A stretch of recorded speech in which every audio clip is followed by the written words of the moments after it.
estat vell haver pogut eixarcolar la terra, escriure versos, conèixer gent, enamorar les noies, amb els muscles lleugers i les dents esmolades.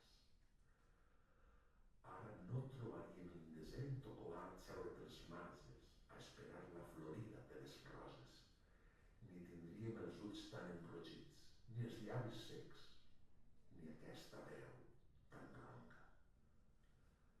Ara no ens creixerien líquens al moll dels ossos si haguéssim pogut viure sense aquesta gran nosa a la boca, sense aquest pes enorme a les espatlles, en una casa blanca o a la mà, amb les finestres sempre obertes.